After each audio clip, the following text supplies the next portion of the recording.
In today's video, we're going to look at a playlist that'll help you to improve your ranking in the Voltaic benchmarks.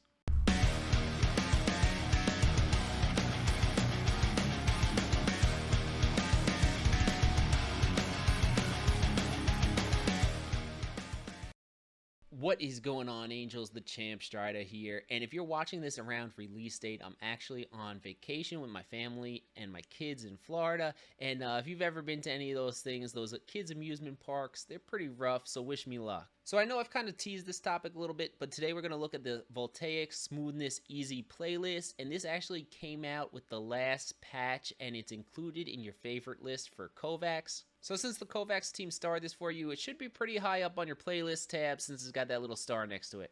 So I actually did this playlist for the first time when the patch released since I wanted to check out all the new content that Kovaaks included. And I got pretty hooked on it right away, and I actually do this a few times a week with my normal training.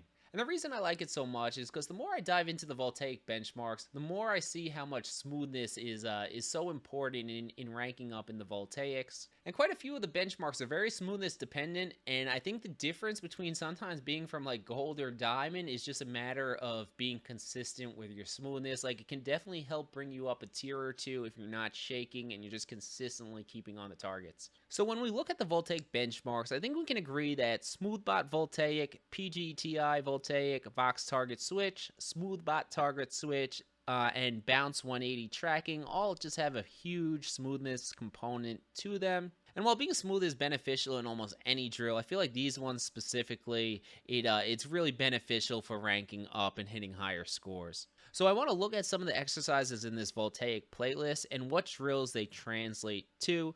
So let's first talk about the Smoothbot scenarios, both the tracking and target switching. So let's look at the movement pattern in Glider Goaded Easy, which is on this new Voltaic Smoothness playlist, and it's very similar to the movement patterns in both of these Smoothbot exercises, and it's a great place to practice to increase the scores in both of these drills. Now let's talk about the most hated benchmark in all of Voltaic, PGTI.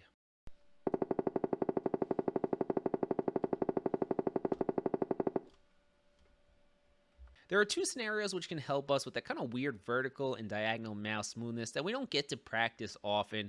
So we're going to start with Bounce 180 Ti Sparky, which has a very similar but much easier to track target than PGTI, and it makes it a great place to start your PGTI training so that you develop some confidence with actually hitting the targets. Then you also have Popcorn Goaded Tracking Easy Invincible, which is the closest we can get to PGTI while making it a bit easier to track the targets. This is probably the best drill out there to practice for PGTI, so I think it's so beneficial to train these two activities in this playlist because I know PGTI is the one activity that seems to frustrate almost every person who does Voltaic, so we want to make it as easy as possible by focusing some specific training towards it. So these two exercises are great.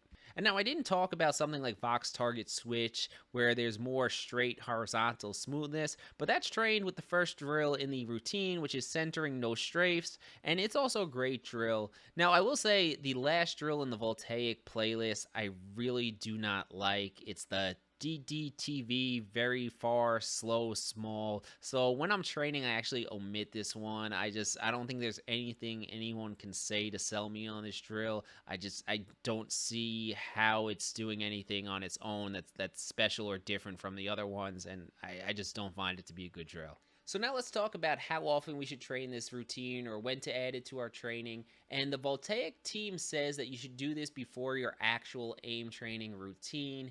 And the problem I have with this is it's a half-hour routine in and of itself. And I think we're getting to the point then where it's becoming unrealistic when you're already adding a 30-minute routine on top of your training, which is probably another 30 minutes or an hour.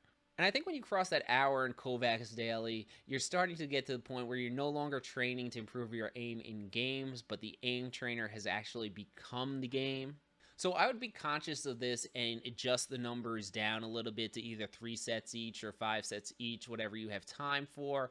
But I don't want to encourage people to be spending, an hour and a half, 2 hours of training on Kovaaks a day. I think the majority of your game time should still be spent in your actual games. And like anything, I relate this a little bit with actually going to the gym. And a lot of people are super motivated the first time they go to the gym, and they will go for 3, 4 hours, work super hard, but then they'll never go back because it's just not a maintainable pace. I think it's always better to be consistent, so I'd much rather encourage people to stick with that kind of 1 hour of training every day and get in a routine that you can actually keep up with real life, school, work, family, etc. Well, that's it for me, guys. Let me know down below in the comments what you think of this routine once you try it out. And I will see you guys next week when I get back from vacation. Champ, out.